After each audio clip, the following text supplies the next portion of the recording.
ry malalan'andriamanitra sady voantso ny masina anapa-komponareo ny fiadanan'i Kristy. Amen. Dera sy misaotranao manakariva nolombovonjy izay eo anoloan'ny seza fiandananao dia mbevelao koa tompo ny feonay hanome voninahitra anao sy ankalazanao noho ny amin'ity alahady 20 Jolay ity 2024 izay ankalazana anao noho ny amin'ireo aladiny vondrona fototra laika na ny vahoaka an'Andriamanitra.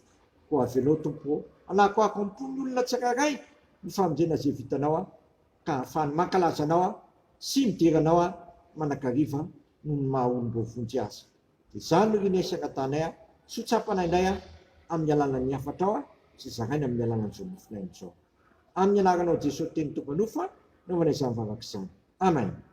Amin'ity alahady 20 Jolay alahady 7 manaraka ny trinité ity, alahady ny sampana fivononana laika fobe na ny SFL, nivon'ny fobe, vondrona fototra laika, eo nivon'ny fitandremana, vondrom-paritra laika, eo nivon'ny synodam-paritany.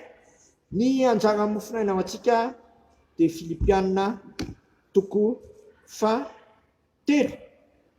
Filipianina 3:7 raisina ery amin'ny 12 ka hatramin'ny 14. Vakina amin'ny anaran'i Jesosy izany. Paoly apôstôly miteny, tsy toy ny efa nahazo sady aho na efa tantehaka sady, fa miezaka aho hiazona izay nizonan'i Kristy Jesosy rahalahy, tsy mbola ataoko fa efa nahazo ny tenako, fa zavatra iray aloha no ataoko, manadino izay zavatra aoriana, ka miezaka hanatratra izay zavatra aloha. Eny miezaka hanatratra ny maky aho, azoko ny loka ny fiantsoan'Andriamanitra any ambony ao amin'ny Kristy Jesosy. Koka isika rehetra izay tantehaka hevitra izany fa asehon'Andriamanitra aminareo izany raha sendra manana saikafy ianareo kanefa ho amin'efa azontsika sady mbola izorantsika. Ray masonao manamasinanay amin'ny fahamarinana, hiteninao ny fahamarinana. Amen. Ankilazainy mpandinika anankiray ato amin'ny soratra masina ry havana izay mandinika soratra masina, dia isika dia tahaka ny olona anankiray izay manao fivahinanana masina aty amin'ity zao tontolo izao ity. Raha tika miteny hafa dia tahaka ny olona manao pelenerinazy. Dikany hoe pelenerinazy dia olona manao fivahinana masina, tsy tafandimandry fa mpandalo sy mpivahiny ka miezaka manakariva hanatratra ny lokan'ny fiantsoan'Andriamanitra any ambony izay niantsoan'Andriamanitra azy rahateo dia hiala amin'ny faharatsiana ho amin'ny fahatsarana ary handosatra any atsemitra mihitsy raha tsy tonga any amin'ny lanitra vaovao sy tany vaovao. Izay no mahatonga ny Paoly apôstôly ampaherantsika sady hoe hoy izy manao hoe aoka ho amin'ilay fa azontsika sady mbola izorantsika. Aoka ho amin'ilay fa azontsika sady mbola izorantsika. Ahoana moa izany hoe efa azontsika sady izany? Ny famonjena izay vitan'i Kristy teo amin'ny hazo fijaliana.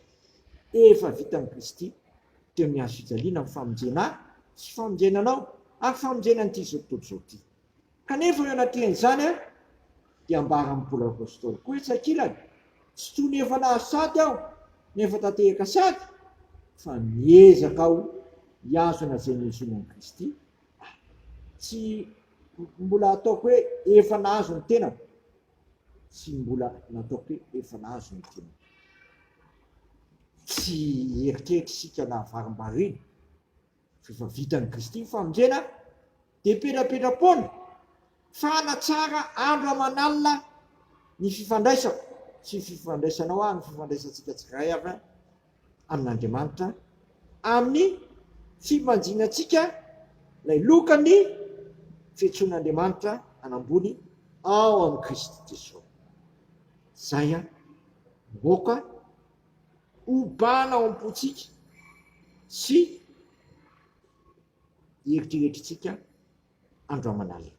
Satria Jesosy Kristy teo efa nanao ny fomba rehetra namonjena sy namonjenanao.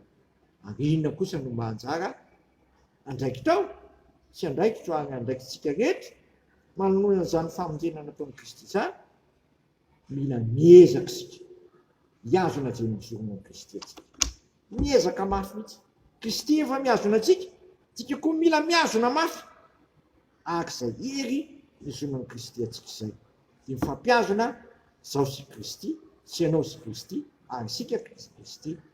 Dia tsy ho tapaka mihitsy ny fifandraisantsika fa mifamatoky aminy, ary tsy saraka aminy na mora na misarotra, fa raha misaraka aminy mantsika dia tsy mahay manao na inona na inona.